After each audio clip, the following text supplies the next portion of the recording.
Hey, and welcome to this video. Today we're going to talk about the... Oh man, I hate when this happens. The script is upside down again. Wait, give me 1 sec.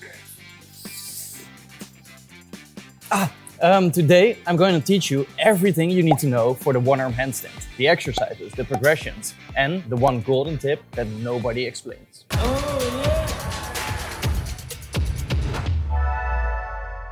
It's going to be a really fast and direct video. I expect that you already can do a two-arm handstand for about 30 seconds, maybe 1 minute, consistently. And before we start talking about all the exercises you need to do for the one-arm handstand, the first one is the one-arm elbow lever. This is the first exercise where you are actually having weight on top of your wrist. Your whole body weight is now leaning on top of the wrist. You have some sense of balance, and this is training exactly like the one-arm handstand.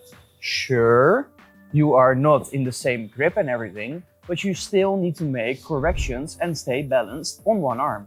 It's a great exercise and the first exercise you should learn. A big misconception is that people think that a handstand is much different than standing on your feet. If I'm standing on my feet and I go to one side, there's happening the same as I'm standing on my hands and I go to one side. What is happening is that I shift my center of mass on top of my point of contact off the ground, which is in this case the feet, and in the handstand, the wrist. My center of mass is my belly button. So what you want to have when you're doing this, for example, you want to have your belly button on top of your foot. When you're doing a one-arm handstand, let me show you like this. Look at my belly button. I am shifting and now my belly button is there and I can hold it, right? This is the same in a flag. It is all about getting that belly button, that center of mass, on top of your wrist. But there is so much more happening because we are rotating, maybe we overlean, we can fall backwards, forwards, to the side, and that's what we're going to discuss right now. In a normal handstand, you can only fall forward or backwards, never to the right or to the left. But in the one-arm handstand, because the second hand is gone, you can now fall to all the directions. You can fall there, literally every single side. That's something we need to take in account. When we make corrections, it is not just forwards and backwards. No, a one-arm handstand correction looks like this. You're making constant micro adjustments to keep your center of mass in the middle. And that's not all. There's also rotation coming in place. Because normally when we stand, we actually prevent ourselves from rotating because this hand is holding us back in one place. If we get this hand away, we start rotating because we are not used to also rotate inwards and outwards.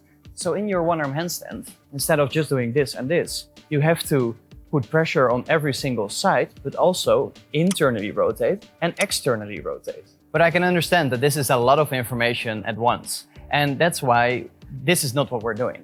When we're training, it's not that we just do a handstand, we go to one side and we try to hold it. No, please, don't do that. We want to do progressions. Progressions are everywhere in hand balancing, calisthenics, and I think almost every sport has progressions. So your first progression and the second exercise you need to learn is the weight shift. The weight shift works like this. You go into a handstand. You then go to a straddle position. And now you want to lean to one side. Don't really overthink it. It's just this foot goes towards the ground. So we are standing like this. And then I bring that foot to the ground. This is your weight shift.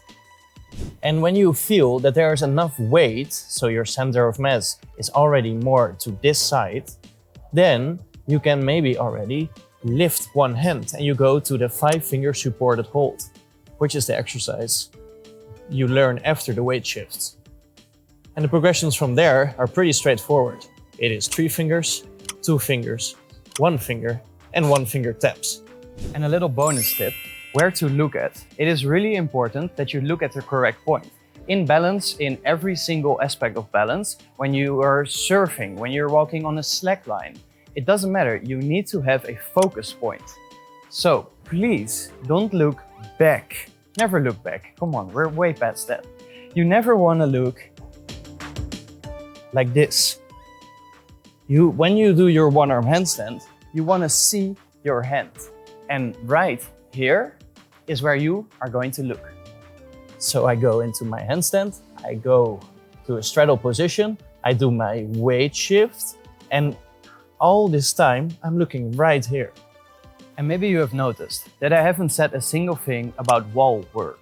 Wall work is important to get perfect form. But when I do my one-arm handstands, I don't work with perfect form. I'm a calisthenics athlete, I don't do hand balancing. And not working with perfect form is actually easier. So perfect form would have been to get your head to your bicep, then push out with the shoulder, get your other shoulder lower, so to elevation, point those toes, and from there you want to hold your handstand. But I go like this, right? And maybe that was a little bit exaggerated, but I'm not doing my handstand perfect. I'm just trying to hold it as long as possible. I learned my handstand in only 3 months' time. I had a 10-second hold after only 3 months of training. And now I do recommend wall work to all my clients, but only because they are working with me and I know how to train perfectly, how to get that perfect form. So it is really difficult for me to not recommend working with a wall, but I did it without, so it's definitely possible. But I also do recommend getting a coach for exercises like this. I did tell you a lot of things, like where to look at, how to make your corrections, but there's so much more to the handstand. How to breathe, how to properly train your elevation, how to get your legs, the weight shift, there's so much more to it. I did tell you some things about how to rotate, but I didn't even talk about the hips, and they rotate all the time. I just want to say there's so much more to it. So definitely invest in yourself, get a coach, apply through the link in my bio. And that's it for today's video. Thank you so much for watching, and I'll see you in the next one.